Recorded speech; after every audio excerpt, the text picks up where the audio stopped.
Hello, and welcome to the show. I'm your host, Terry Covey, and this is the Living Above the Noise podcast, where we're reclaiming family life for the intentional Christian mom.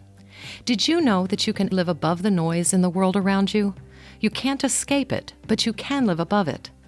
I believe we're called to live out the Word of God, and that's why I'm here, to help you think and live biblically, and offer you inspiration to step into your life as wife, mom, and home manager with intention, confidence, and trust. Stick around as we discuss blending traditional with some outside-the-box ideas for raising kids who are capable of standing on their own and thinking for themselves in a world that's easy to get lost in. You're raising and influencing the future generations. You're leaving a legacy. So stand tall, mamas. You can do this. Now let's get to it.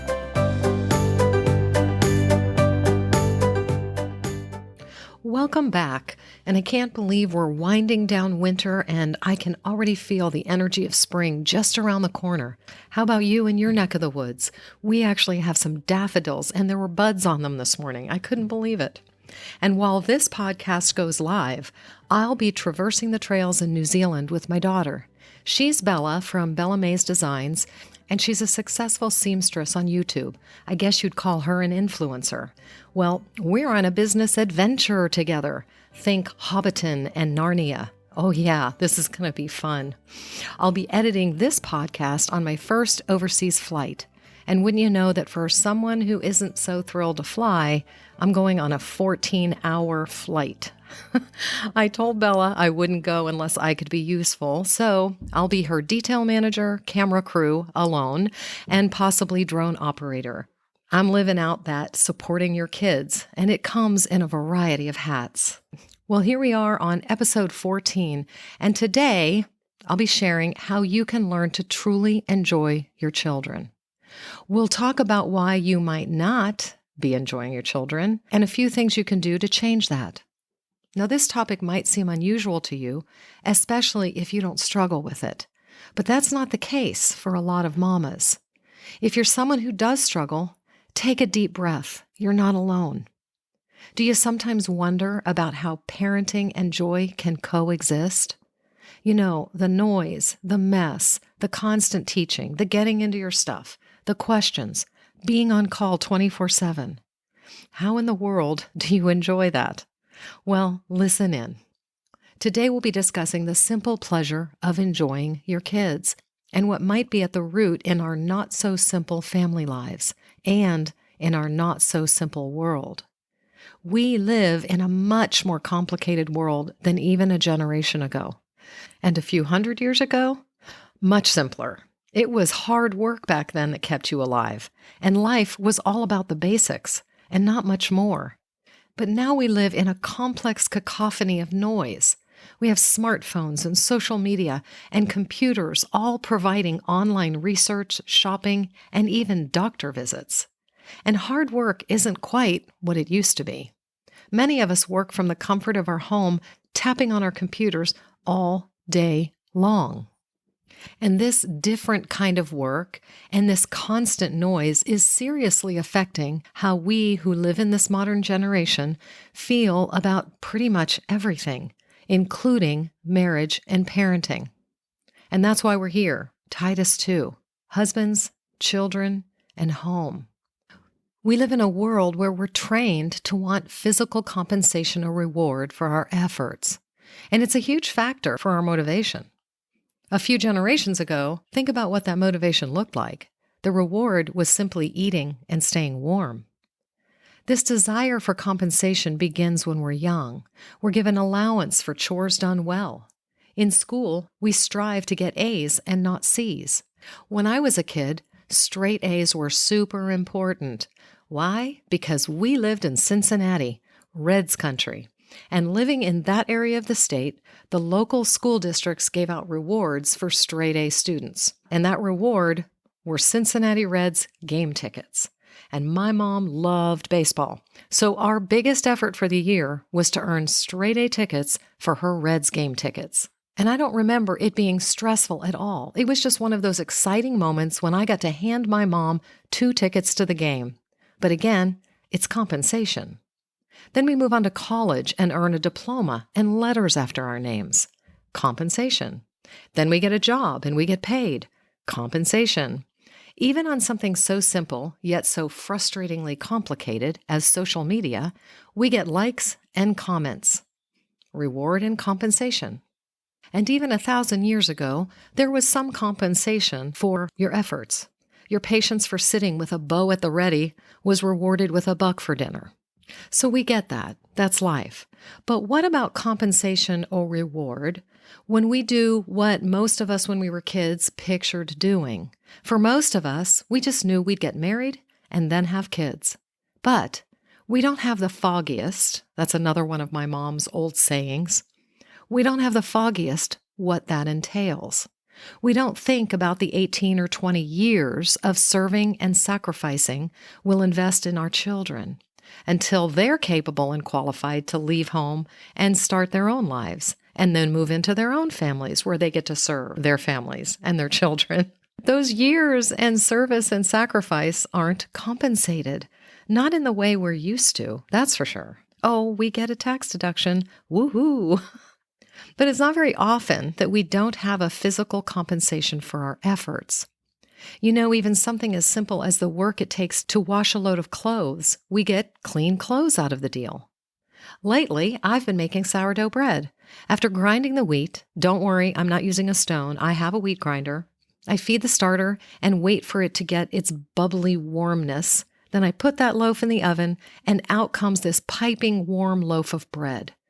And as we pop it in our mouth and taste that sour, sweet, buttery warmth, that's compensation. But let's get back to children and how to enjoy them. We mothers go through 9 months of nausea and discomfort, baby kicking, a sore back, and full bladders. Then, when we've had enough of that and we're ready for the reward, we're ready for it to be over, what do we get to look forward to? 12 to 24 hours of labor on average. And then the intense pushing phase to get this precious life into our arms. It's a pretty amazing reward, compensation, right? And if you've given birth, you know that feeling, the excitement and euphoria, the wonder at this little creature, this little human, this tiny being that you get to hold and care for and love. But, and I'll burst that euphoric bubble here, I'm guessing you also remember how you felt in the weeks and the months after birth, when you suddenly felt overwhelmed. As this little creature has taken up residence in your soul, sometimes I call them little leeches, where they're with you 24/7, all the time. The sweetness has worn off a bit, and reality has set in. Instead of being so sweet and cuddly, they start demanding things, and they start in only the way a baby can. They actually start yelling at you. And they become toddlers. You know those times when they start screaming and they're looking intently right into your eyes? My kids know my term for this, baby swearing. Yes, mommying gets hard. You put in the time and you're wondering, what are we doing here? Often my daughters and I talk about how it feels like they're doing all this work. So, like we talked about before, their children will grow up and then they get to do all the work all over again. But as much as that sounds hopeless to us, God has a plan. Stop and ponder that for a bit.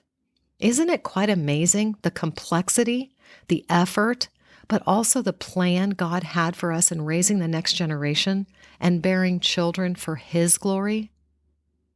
Let's take a look at what God has to say about the seriousness of parenting our children. Deuteronomy 6, verses 4-7 says, "Hear, O Israel, the Lord our God, the Lord is one. You shall love the Lord your God with all your heart and with all your soul and with all your might. And these words that I command you today shall be on your heart.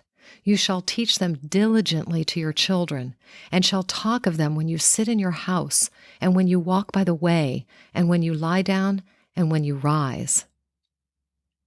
Matthew 19:14 says, "But Jesus said, 'Let the little children come to me, and do not hinder them, for to such belongs the kingdom of heaven.'" Deuteronomy chapter 4, verse 9 says, "Only take care and keep your soul diligently, lest you forget the things that your eyes have seen, and lest they depart from your heart all the days of your life. Make them known to your children and your children's children." 3 John chapter 1, verse 4 says, "I have no greater joy than to hear that my children are walking in the truth."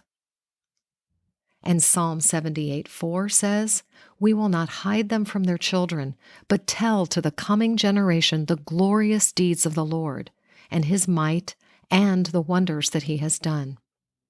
And the last one, 2 Timothy 3:15, "And how from childhood you have been acquainted with the sacred writings, which are able to make you wise for salvation through faith in Christ Jesus." Go back and listen to those again, and stop and contemplate how you're doing. I know even at my age, I wonder, how well did I do? But you know what? There's always tomorrow. God uses family to build the next generation for his glory, and the next, and the next. It is his plan, and it's beautiful. So, how do you enjoy your children? I could list out I did this, you should do it too, but I'm not going to do that. I'm all about causing you to become aware, to offer ideas to help you think through where you are and where you'd like to be, to help you become aware of what's really going on inside you, of where those thoughts are coming from. I'm not about offering a quick fix that will surely frustrate you in the end. We all live in unique and differing situations, marriages, and home life. Someone I follow on Instagram recently stated how you can have a great marriage by doing this one specific thing. Honestly, can I roll my eyes any bigger? I do wish we'd stop doing this to one another. I can't tell you do this and you'll have a happy life, or do that and you'll have a happy marriage. No more than I can say wear green and you'll look amazing. So I won't be saying do this and you will have great kids and you will enjoy them. But there is something you and I can do that does work. And it's all about awareness and perspective.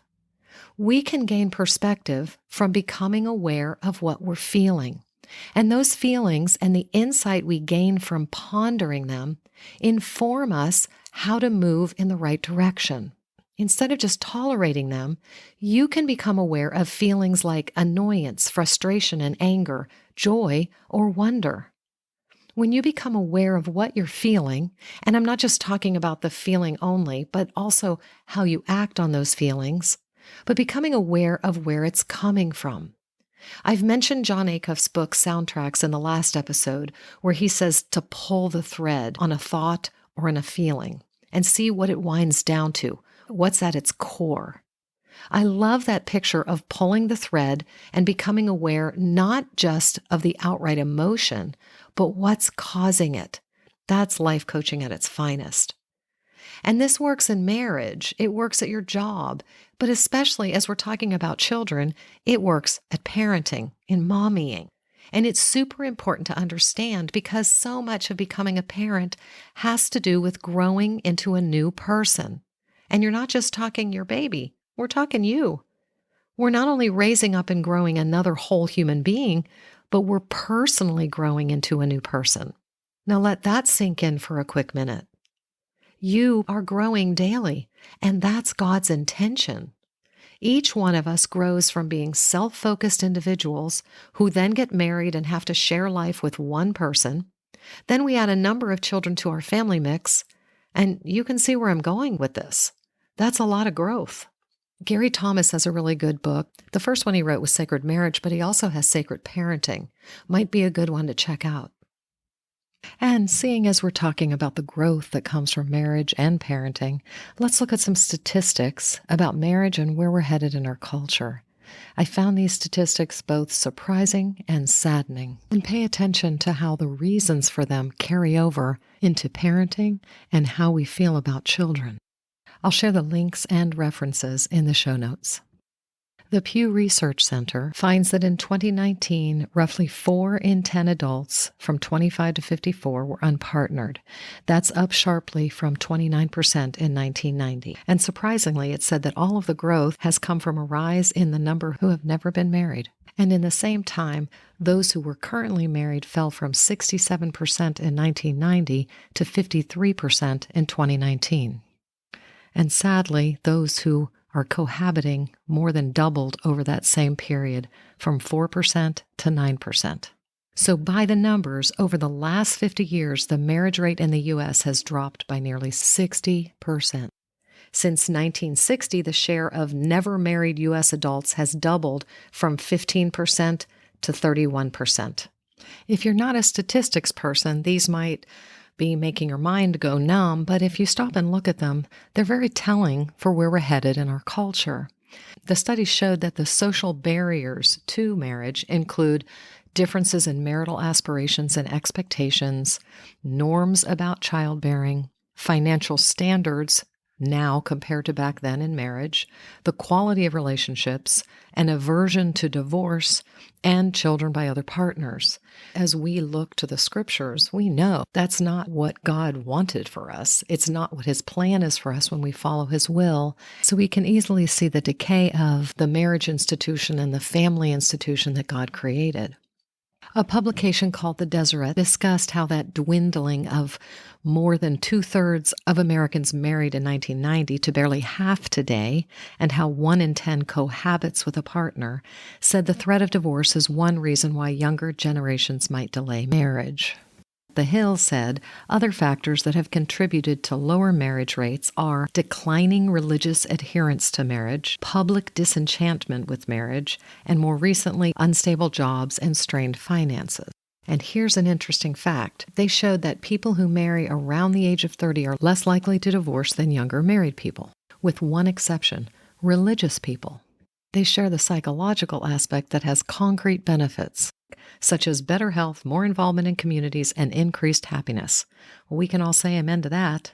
So if we're going to survive these statistics of marriage and family in our culture today, we've got to become less and less selfish, less and less self-focused, more and more servant-hearted. We're going to have to not be disenchanted like the rest of the population. And when you've lived decades in those relationships, all you can do is wonder at God's creativity in offering us the ability to grow in the simple form of family life. It's like a buffer. It helps us build our muscles so we can prepare for working and dealing and living in the world. It helps us be better people. So let's look at what that growth might look like, and that it might take a different form than you imagined, or that the culture tells you is normal. The culture tells us that we can and should do great things, and those will grow us in character and success. But you don't have to climb Mount Everest or do a full Ironman or get a PhD in rocket science to grow in character and maturity. God offered a simple way to hone our character, and that's simply to get married and raise a family. And if we abide in his word, our growth will be good and honest and pure, to have a purpose higher than the compensation or rewards that the world offers us. If we ignore his ways and listen to the sirens beckoning us to pull into their hidden harbor, there's a good chance our growth won't honor God or what's best for our marriage and family.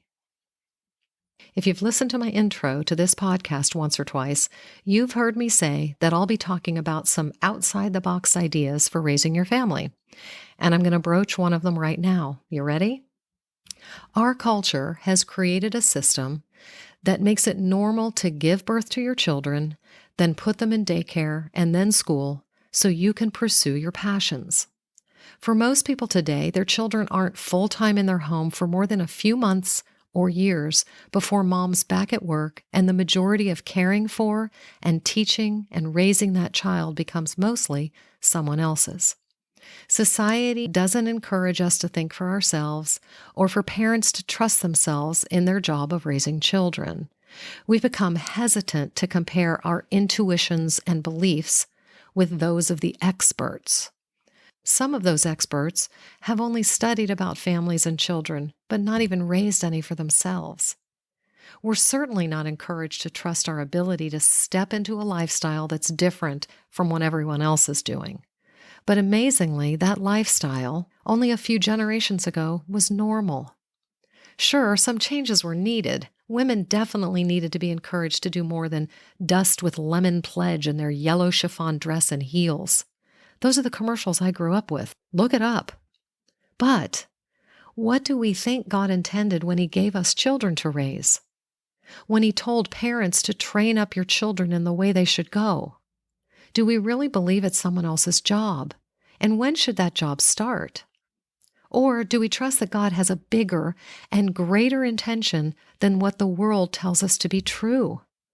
What's true about our identity and about how families are structured from God's design? It's certainly easier to let someone else do the work of instructing our children in the faith or in reading, writing, and math. And I'm not advocating that everybody should homeschool like we did, because believe me, it's a hard road. It's a lot of work, and I used to think everyone should try it. But the more experienced and now wiser me realizes that some women don't see its value and aren't willing or even capable to do the work. And that's okay. But I do believe from the bottom of my heart and soul that we should take time to note the huge value and accruing responsibility that comes from bearing a child. When we listen to the world's methodology that makes it normal to, only after a month or two after giving birth, go back to work and let someone else care for that baby for the majority of the day, I'll be bold to state that we're not going to bear the same fruit as with a mother who's nurturing and available for those same hours. It's a simple fact. We're not going to have the same relationship, and we're certainly not going to have the same joy as when we're fully connected to the process of parenting. And I understand if you have to work and you're out there and you're fully connected, you can compensate. I know you can. We can argue that there are some moms who need a break. They don't have the ability to bond or care or handle the stresses. That's a lot to unpack in that situation alone, and it's too much to discuss here. But we're looking at a whole issue, the reality that the tide is shifting, and will you go out with it? Let me share a few statistics on the birth rates in America. The nation's fertility rate has generally declined since 1957, when there were 122.9 births per 1,000 women aged 15 to 44. In 2022, data shows that the fertility rate was half of that, 56.1. There's an article in econofact.org on the mystery of the declining U.S. birth rate. It says up until the Great Recession in '08, the number of babies born per woman had been stable for 3 decades. However, the birth rate has fallen precipitously with no signs of reversing. And get this, they say that no obvious policy or economic factor can explain the decline. The recession clearly played a role, but they go on to say this: shifting priorities could be the primary driver for the decline. There's data suggesting that perhaps more recent young adults have different preferences for having children, aspirations for life, and views about parenting norms that are driving the decline of the U.S. birth rates. It says these shifts could reflect preferences and norms and expanded economic opportunities for women that profoundly shape the worldviews of today's younger adults. It says if the decline in birth reflects a semi-permanent shift in priorities, as opposed to economic or policy factors, the U.S. is likely to see a sustained decline in birth rates and a general decline in fertility for the foreseeable future. This has consequences for U.S. economic growth and productivity, as well as fiscal sustainability. Those facts alone and their inability to explain it by statistics and more a shift in priorities is exactly what I'm talking about today. The tide has shifted. We might want to acknowledge the effects of watching that child develop and grow into a full adult person without that constant presence of their mother and someone who loves them and knows them better than anyone else in the world, who gave birth to them, could really be affecting our society. Like it or not, there's going to be a disconnect in value and feeling safe in that child's life. It's interesting. Several years ago, someone online talked about how our world creates a disconnect between us and our children.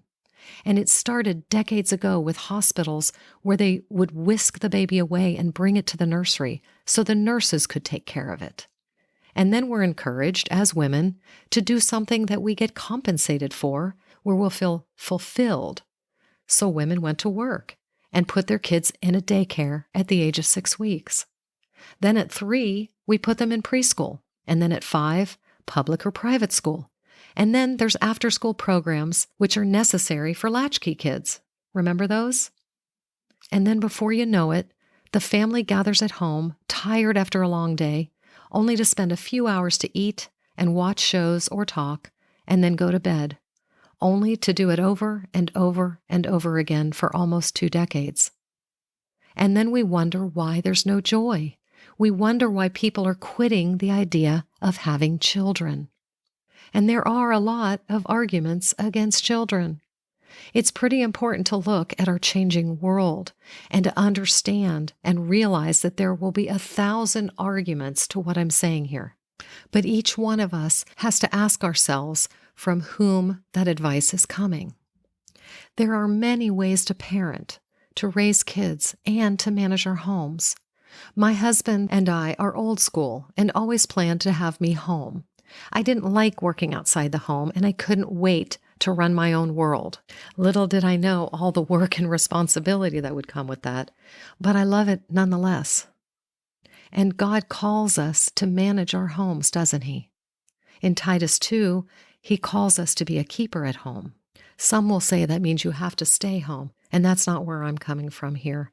I'm just saying, is your heart at the home? Is your heart for your family? Is your heart for your children and your husband? That's what I'm encouraging you, because I know when you do that, God is going to bless it. I also understand in this current economy, there are times when 2 incomes are needed. But if we're open to looking at the repercussions of a system that's been created in our world, one that seems to offer a way out for moms, but also one that can lead to broken relationships and fragmented homes and hurting families, possibly we can discover new options to help those who have to work. And perhaps we can meet with other moms to come up with ways to be more thrifty. Again, our culture tempts us with all the latest in technology and entertainment, nights out for dinner and coffee every day. But all that comes with a huge financial investment. Think alone of the thousands we can save by not eating out or getting coffee, but only a few times a month. But nobody's talking about this. Nobody's talking about the alternatives. There are other options, and it might take some sacrifice on your part, but it's well worth it. Can't you tell this is something I'm really passionate about?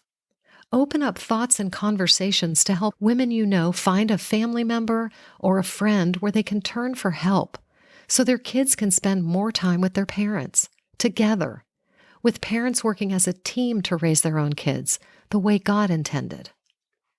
Your choices affect your outcome. Choose wisely. So, back to discovering ways to enjoy your kids. The heart of what we just talked about is at the core of finding pleasure in family life and your children, of becoming aware of what's drawing you away from finding pleasure there, of having fun together, of feeling like a team. The most important aspect of enjoying your kids is to contemplate what you truly want to see as a result of your parenting. How do you picture your family life in 10 years? What do you picture when you see your kids grown up?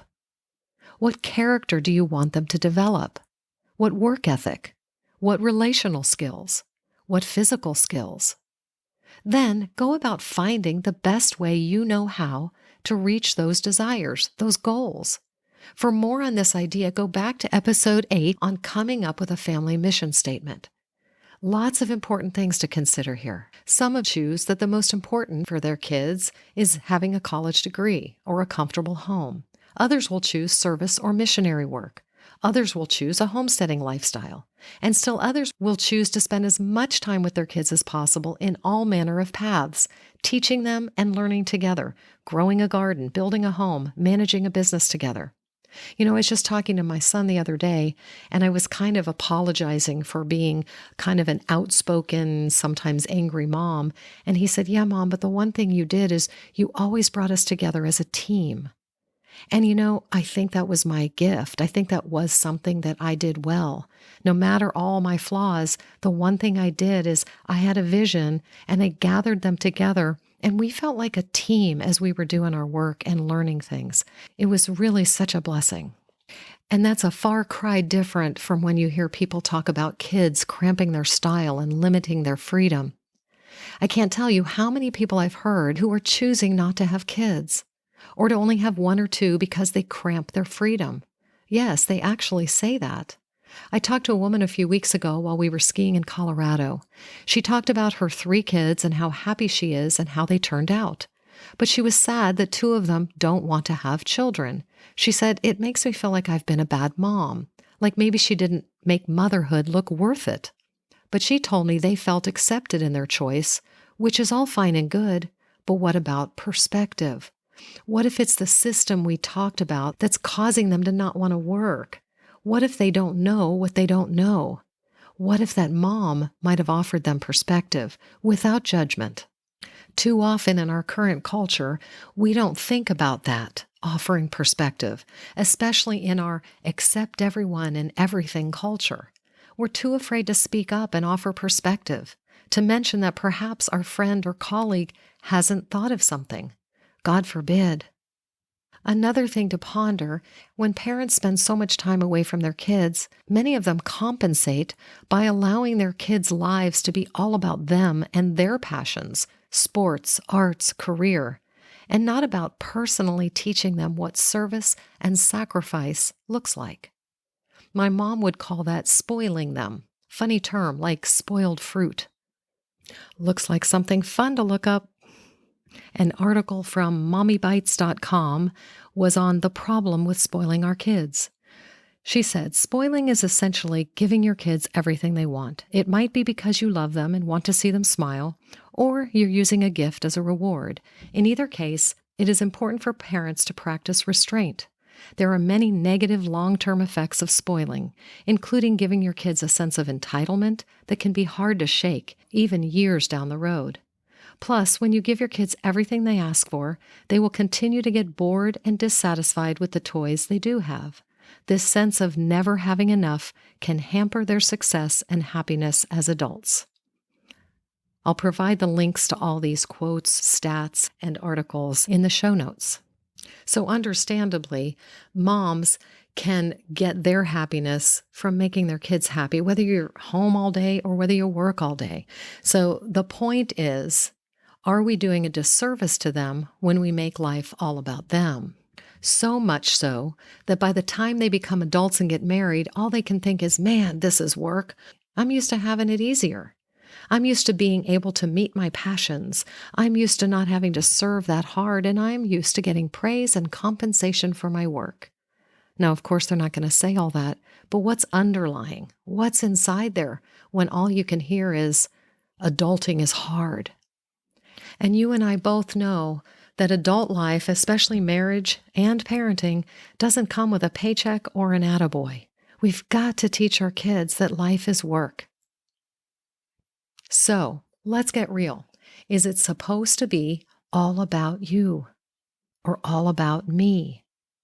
I may sound a little negative, but my goal here is to be realistic, to look at the truth and consequences of what's going on in our culture. The Bible reminds us all the time that we're self-centered, as is everyone else. That's why Jesus came, to save us from our sinful selves. But it's running rampant now with the tapping and buzzing on our phones. We can't escape the world and self-centeredness even when we try. Just look at commercials on TV or the ads on social media if you don't believe me. We live in a culture that doesn't recommend doing something if it doesn't either give you an outright compensation or if it doesn't make you feel passionate or happy.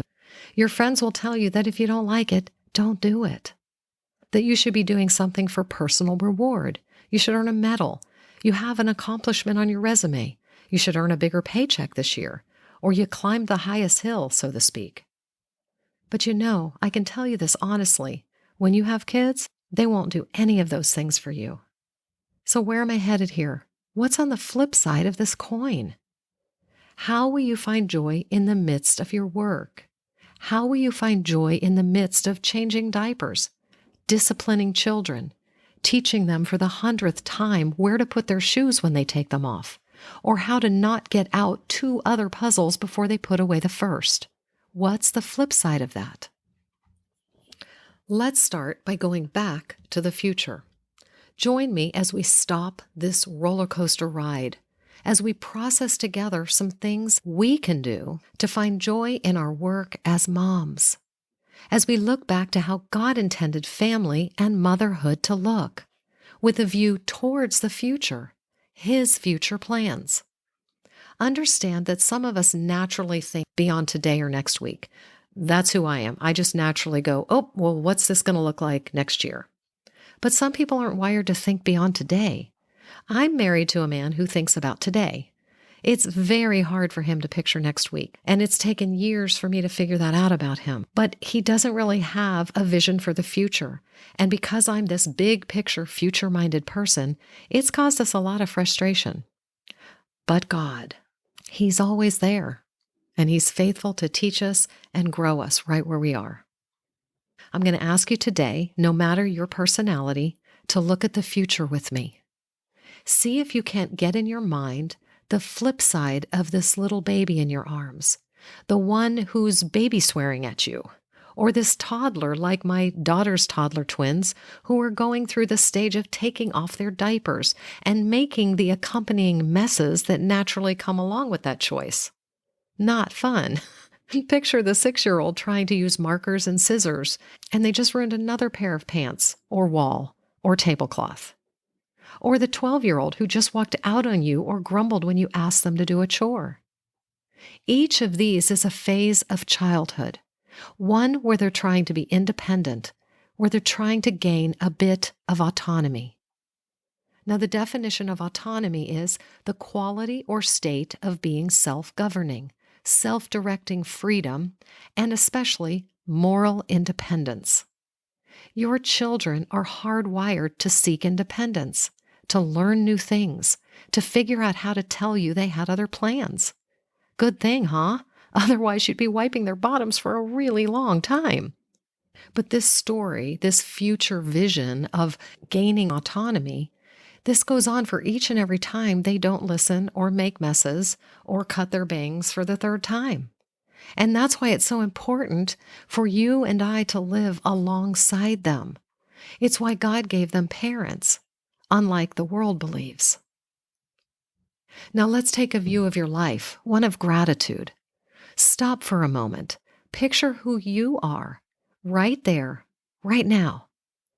Do you know that your mother or father put up with you when you were taking your diaper off? Or when you made messes with markers? Or cut your bangs? Or whatever else happened in all the years it took for you to grow up? Now pause and take a deep breath. Are you grateful they did? Are you grateful you're alive? Are you glad you got to spend today the way you did? Or that you got to go to work? Or that you get to watch the snow falling?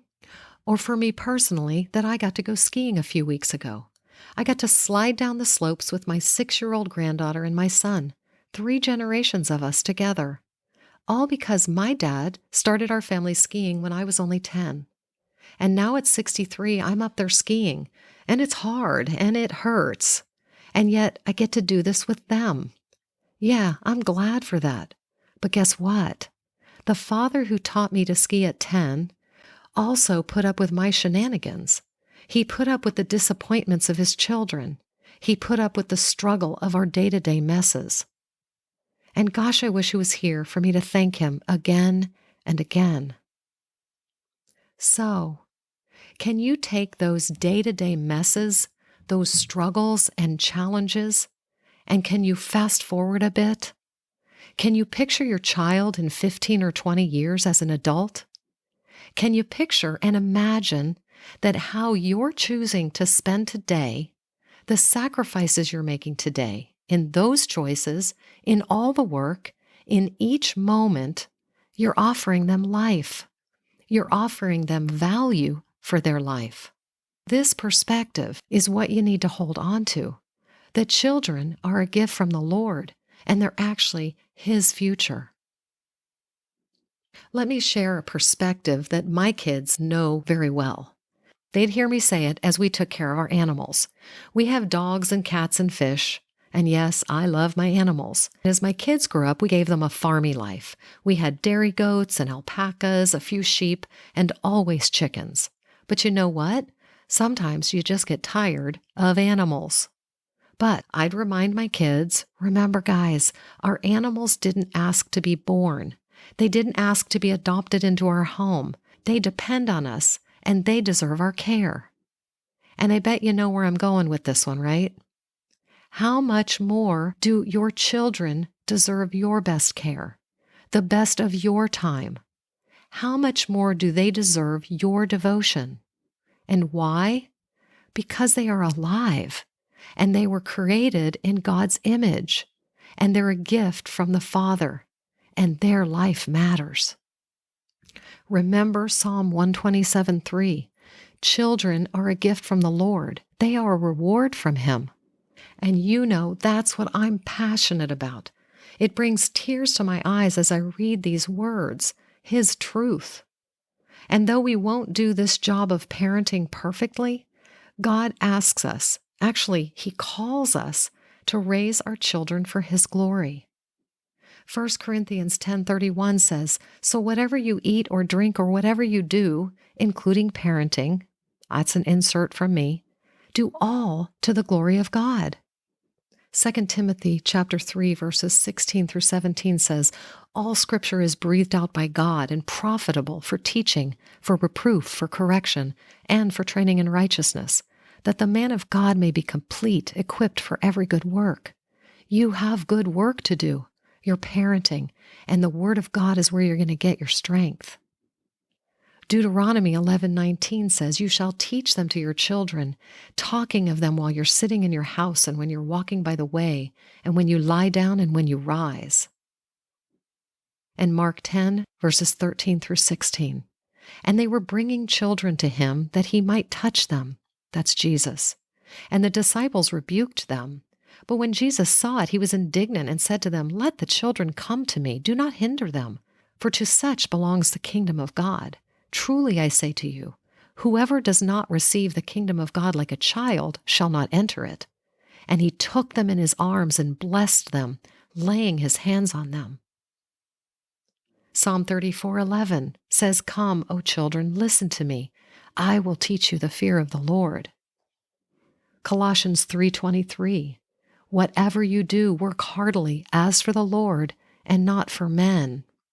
And Isaiah 54:13, "All your children shall be taught by the Lord, and great shall be the peace of your children." And Deuteronomy 6 through 7, "And these words that I command you today shall be on your heart.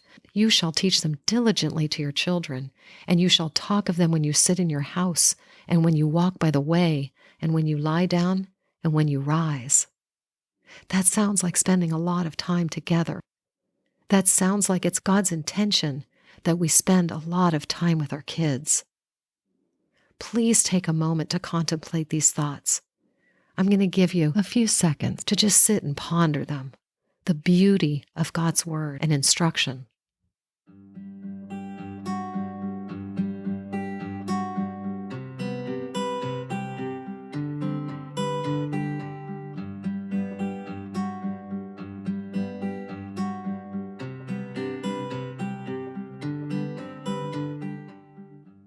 Now, where do we go with this? Remember, God gave you a body, a brain, and a heart from which to serve Him. Don't be afraid to use it. You don't have to get all the ideas or shoulds from others, even from me. You can trust your own judgment. And if and when you feel inadequate, and that will be often, of course, look to others who've gone before you. But please don't feel that an idea or a perspective that you have isn't good enough to try. We're all in different seasons and situations. One size doesn't fit all. Now jot down what comes to mind. To help you, I created what I call the Think, Pray, Plan, Do journal sheet. You can download it free on my website at livingabovethenoise.com/resources. I'll post a link to the PDF in the show notes. Take time to use this sheet to record your thoughts, to pray about them and ask God for help and for confirmation for your ideas. Then sketch out a plan to get moving toward that vision or goal. And the last part, it's the do part. This is where the rubber meets the road. Just start. And something I'm really excited about, both my Think, Pray, Plan, Do planners are available on Amazon. Finally, I've been working on these for quite some time. They're planners that offer you 12 months or 6 months planning. Each month has a Think, Pray, Plan, Do journal page. And after I get back from New Zealand, I'm going to be publishing the Think, Pray, Plan, Do journal. So you'll have it all in one place where you can just record your thoughts, your prayers, and your plans. I've worked years to make these just right, and I can't wait to have this journal in my own hands. Then I can have one place to process my thoughts and be able to look back and remember where God has brought me. And I want that for you too. I can't wait to share it. So take time, Mama. Time to consider, what have you been listening to? And then consider, is it truth or is it a lie? For what have you been striving? And possibly, is this why motherhood just seems so hard? Please remember, if any of these tips that I'm going to share here in a minute, or any of the thoughts that I've shared, hit your heart, the Spirit is nudging you to try them, no matter what situation you're in, you don't have to have 2 kids or no kids or 10 kids. You don't have to be a stay-at-home mom. You can have a part-time job or a full-time job. My hope is that these will counteract the messages the world offers when it comes to children, when it comes to your job in the home and loving your home and your family well. Armed with your new perspective, possibly you can move from frustration to enjoying your children. Now I'm going to share some tips for enjoying your kids. And without attempting to be systematic or methodical about how to go about this, let me just offer a few ideas for your consideration. A few simple steps to get you started. Just pick 1 or 2 that might fit your personality or your life situation right now. Think about how you could incorporate them in your life. Then you can begin living above the noise. You know, all the chatter in the world surrounding you, because that's the goal. The idea is that rather than being in and among all the clutter and the noise of the world, you're standing aside from it, living the life that you've thought through and chosen. And then you can watch as your enjoyment of your children grows. So here are my 10 tips to help you enjoy your kids. Number 1, ask your kids if there's a meal they'd like this week. Then get them excited to help you prepare it. Watch how they help and what they figure out about their skills. It's really quite fun to be in there with your kids. Number 2, create a few weekly activities that your kids can look forward to. We consistently had pizza movie night every Friday night for 30 years. We even had pizza movie night tickets they earned throughout the week. I'll definitely share that in a future episode. My kids still talk about it as the one thing they loved looking forward to. Number 3, plan a picnic and let them help choose what's on the menu. Or let them help pack the lunch and gather the blanket and perhaps a book to read together. Number 4, take a walk and listen to what they discover along the way. Only bring your phone to capture a cute conversation to share with your husband or a photo for your family photo frame. My grand's favorite thing to do when they come over is to review our family memories on our photo frame. It's amazing, y'all. Number 5, you know how kids can chatter at the dinner table? Reframe how you hear it. Rather than thinking of it as an interruption or noise, really listen to what excites them. Listen for their differing personalities and perspectives coming through in what they find important to talk about. Number 6, Create a team effort for most of what you do as a family. Instead of just telling your kids we're doing this today, draw them into the process and the excitement for what the goals are for the day or the event or the activity. Don't take it for granted they understand the meaning behind why a museum or a library or a potluck at church matters. See their view of things and ask them questions to help you understand their take on it and for them to help understand yours. Number 7, when you have a project like cleaning out the garage or the fridge or the closet, elicit their help. Ask for their perspective as to why it got messy or crammed full of things. Then listen to what their little brain offers you. Just doing this will help you see a different side of them, which in turn helps you enjoy them more. When you see their face light up as they figure something out, it's magic. Number 8, watch your children. Simply sit back. Yeah, put down your phone, your book, your project, and just watch. When we really take in the view of these little people and their growing minds, it's quite fascinating. You'll see how smart they really are. They are problem solvers when they figure out how to make a trail across the living room with pillows. They are inventors when they turn that bike upside down. Now, who hasn't done that when they were little? And turn that bike into a motor or wind machine, or you name it. They are artists as they create designs with leaves and rocks in the garden. They are scientists as they investigate pill bugs in a bucket of moss and water. I have a picture of my grandson and granddaughter to prove that one. All I can say is they grow up, and you might just miss the wonder they bring to your life. Number 9, tuck them in at night with a few questions. What was their favorite part of the day? What was their worst? What do they hope they can do tomorrow? Again, little minds growing and expanding day by day. Number 10, reverse engineer every difficult moment. Think about how my dad taught me to ski and what was behind that wonderful memory I have of him. All the struggle of being the father, the frustration when I didn't put my bike away in the garage, the tense moments as a teenager. Yet he taught me so much. Think about that when you're with your kids and they're frustrating you. Not about how much you deserve their attention because you do great things for them and now they're frustrating you. But what will they remember in that situation? Remember the whole human you're helping God create. Now picture how you must frustrate your Heavenly Father, what you don't do when He's instructed you to obey. And yet, guess what? He sees you as His child, His beloved, His creation. He deserves way more than we deserve from our kids as far as respect and honor and praise and love. But what does He do? He's patient and loving and kind. Now go do that for your child. See them in that way, a future adult in the making, your beloved. And there you have it, a deep dive into God's gift of children and our service to Him to love and train them up for Him and His glory and the future He desires for them, the future He desires for the world. The world doesn't have that kind of care for your kids. It's pretty obvious.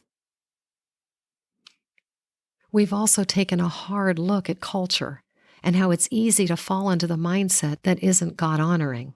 But time to think and pray can lead you to plans for a future and a hope in the Lord, for your good and for the good of your children, all for God's glory. Thanks for listening. Please share this with a friend who might need to hear it. It's a hard road, this mommying, and we each need support and encouragement from one another to do the good work of loving our children well. Now, your challenge today is this. When you're tempted to raise your voice or get frustrated when your kids do wrong, remember, they didn't ask to be born. They are yours to raise and love and, yes, enjoy. So let's beat those statistics and do things God's way. And then go give your kids an extra long hug today. See you next episode.